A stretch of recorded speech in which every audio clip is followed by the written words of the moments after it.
প্রিয় শিক্ষার্থী, কেমন আছো তোমরা সব? আশা করি ভালো আছো। বাংলা ব্যাকরণ বিধি চ্যানেলে তোমাদেরকে আরও একবার স্বাগত।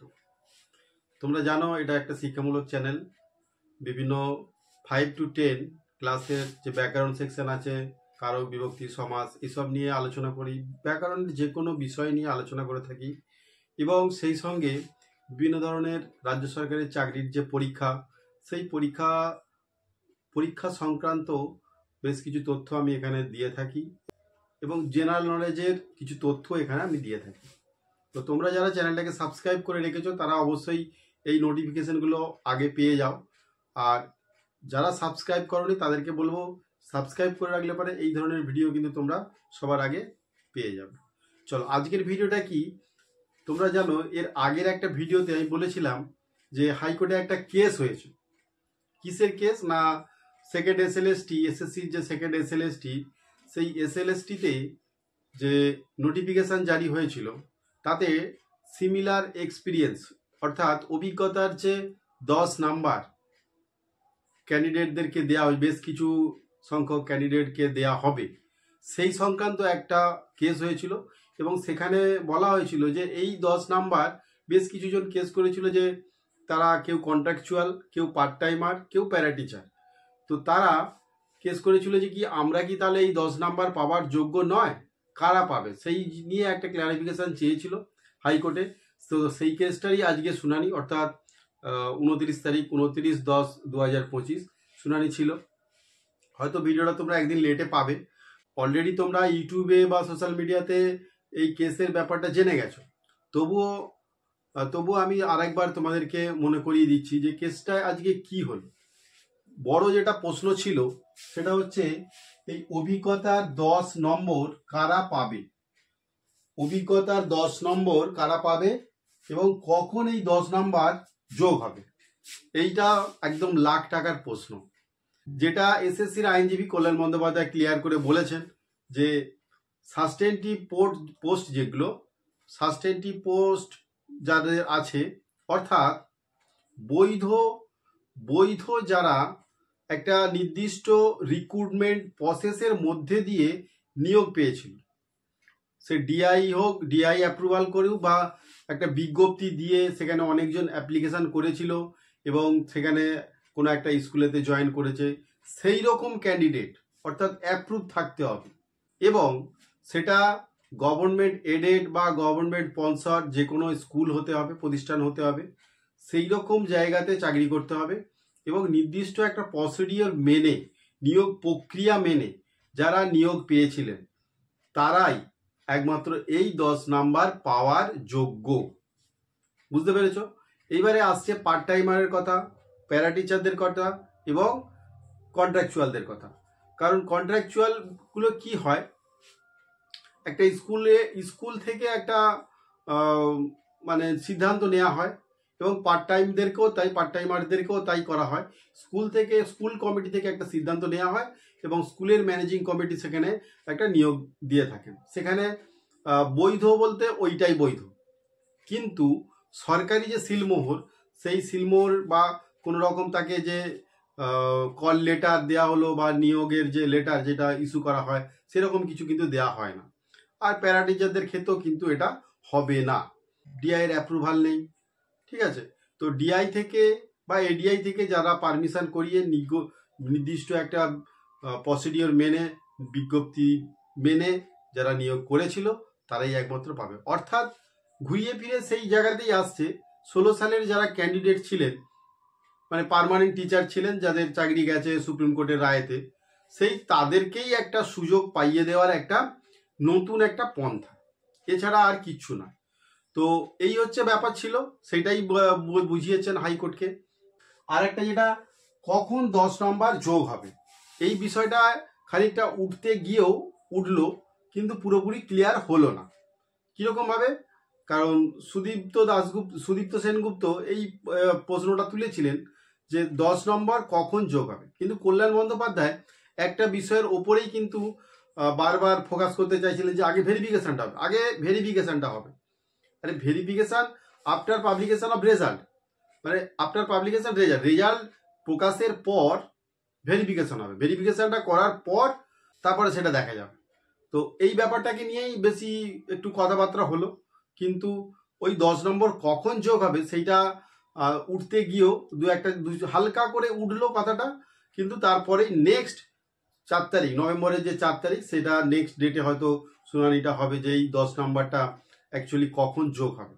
কারণ এইটা আজ পর্যন্ত কোনো নিয়োগ প্রক্রিয়াতে আগে থেকে 10 নাম্বার পেয়ে গিয়ে মানে নিয়োগ প্রক্রিয়া এগিয়ে থাকবে সেরকম কোনো নিয়ম কিন্তু নেই বা রুলস নেই কোথাও। তো এই বিষয়টা নিয়ে একটু আলোচনা হবে হাইকোর্টে আশা করছি, এবং পরবর্তী শুনানিতে দেখা যাক কি হয়। আর 11-12-এর যে রেজাল্ট আগে প্রকাশিত হবে এবং নিয়োগটাও আগে হবে, সেই ক্ষেত্রে 9-10-এর কিন্তু যে নিয়োগটা সেটা কিন্তু অনেকটা পিছিয়ে যেতে পারে। সেটা কল্যাণ বন্দ্যোপাধ্যায় বলেই ফেললেন যে এটা পিছিয়ে যেতে পারে, নিয়োগ প্রক্রিয়াটা আমরা সুপ্রিম কোর্টে অ্যাপিল করবো যাতে সময়টা আরও এক্সটেন্ড করা যায়। তখন হাইকোর্ট বললো ঠিক আছে, আপনারা সেটা তো করতেই পারেন পরেতে। তার মানে 9-10-এর নিয়োগ প্রক্রিয়া বাড়ছে এবং জানুয়ারিতে চলে যেতে পারে না, জানুয়ারিতেই যাবে, এইটা একদম পুরো শিওর হয়ে গেল। এটা গেল তো হাইকোর্টের যে 10 নম্বরের ব্যাপারটা আমি বললাম। তো 10 নম্বর কখন যোগ হবে এটা পুরোপুরি ক্লিয়ার হলো না, এবং 10 নম্বর কারা পাবে সেইটা মোটামুটি ক্লিয়ার হয়েছে, ঠিক আছে। তো এবার আসছি অন্য একটা ব্যাপার দেখো, এবারে ভেরিফিকেশনটা আগে হচ্ছে। ভেরিফিকেশনটা আগে হওয়ার যে রেজাল্ট প্রকাশ হবে সেখানে যে কাট অফ মার্ক, ধরা যাক একাধিক প্রার্থী একই কাট অফ মার্ক পেয়েছে। ধরো বেঙ্গলি 60 আউট অফ, বেঙ্গলিতে কেউ 52 পেয়েছে, বাংলা সাবজেক্টে কেউ 52 পেয়েছে। তো 52 হয়তো 10 জন 20 জন থাকতে পারে, 52 পেয়েছে এরকমও থাকতে পারে। তো এখানে যে কোনো একজনকে নেওয়া হবে না, এখানে যতজন 52 পেয়েছে অথবা একই কাট অফ মার্ক থাকবে যতজন প্রার্থীর, সবাইকেই কিন্তু ডাকা হবে, সবাইকেই কিন্তু ভেরিফিকেশনের জন্য ডাকা হবে। তো সেইখানেতে ওই যে 1:1.6 অর্থাৎ 100 জন প্রার্থীর ক্ষেত্রে 160 জনকে যে ডাকা হবে, এই রেশিওটা কিন্তু বদলে যেতে পারে। কারণ যেহেতু কাট অফ মার্ক একই থাকবে, হ্যাঁ, তখন একাধিক প্রার্থীকে অবশ্যই ডাকতেই হবে, নিয়ম অনুযায়ী ডাকতেই হবে একাধিক প্রার্থীকে। তো সেই প্রার্থীকে ডাকতে গেলে তাহলে এই রেশিওটাও একটু পাল্টে যেতে পারে, এইটা একটা ব্যাপার। আর ভেরিফিকেশনের ক্ষেত্রে এইটা একটা দিক গেল। আর একটা সব থেকে চিন্তার বিষয় যেটা, যে কোথায় ভেরিফিকেশন হবে। কারণ কারো বাড়ি হুগলিতে, সে করেছে পশ্চিম মেদিনীপুরে, বা কেউ করেছে বাঁকুড়াতে, মানে সিট যেখানে বেশি পেয়েছে সেই সব জেলাগুলোতে অ্যাপ্লাই করেছে।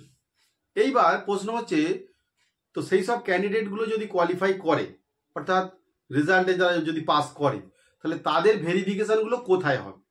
তো এখানে একটা কথা বলে রাখি, যার যে ডিস্ট্রিক্ট থেকে সে অ্যাপ্লাই করেছে, অর্থাৎ হুগলি ডিস্ট্রিক্ট থেকে করেছে, যার অ্যাড্রেসটা হুগলিতে অথচ সে পশ্চিম মেদিনীপুরে অ্যাপ্লাই করেছে, তো সেখানে পশ্চিম মেদিনীপুরের যে রিজিয়ন পড়ছে, অর্থাৎ বাঁকুড়া, পুরুলিয়া, পশ্চিম মেদিনীপুর, তো এদের যে রিজিয়ন পড়ছে সেই পুরুলিয়া, বাঁকুড়ায় যে মাচানতলা, এইখানে যেতে হবে না।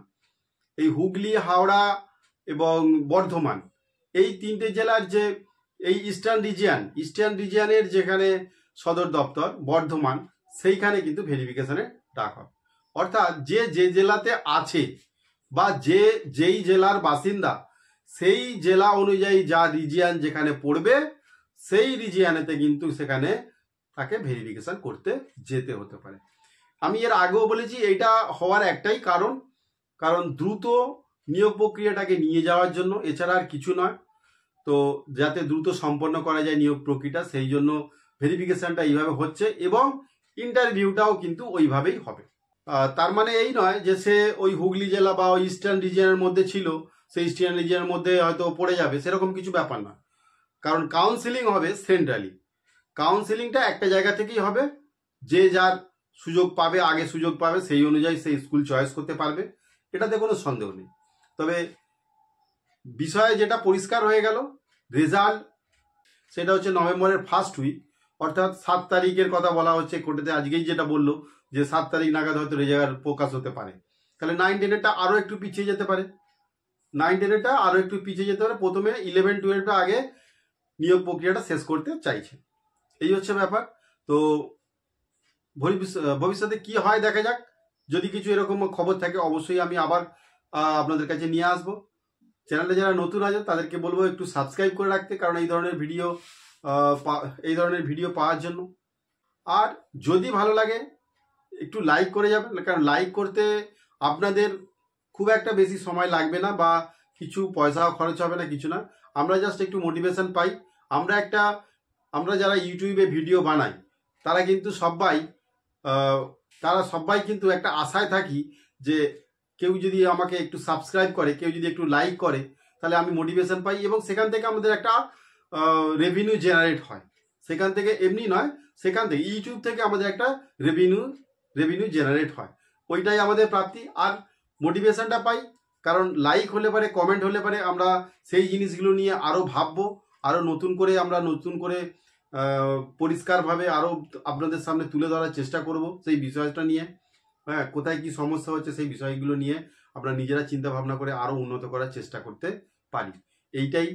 এইটাই আমাদের পাওনা। দেখা যাক নিয়োগ প্রক্রিয়া কিভাবে সম্পন্ন হয় এবং হাইকোর্ট কি বলে পরবর্তীকালে, 10 নম্বরটা কখন যোগ হবে। যদি আগে হয় তাহলে তো ফেসারদের ক্ষেত্রে একটু চাপ হয়ে গেল, যদি পরে হয় তাহলে সবাই ইকুয়াল একটা অবস্থাতে আসবে। সেই দিকেই নজর থাকবে। আজকের ভিডিওটা এই পর্যন্তই। থ্যাংক ইউ, ভালো থেকো সবাই।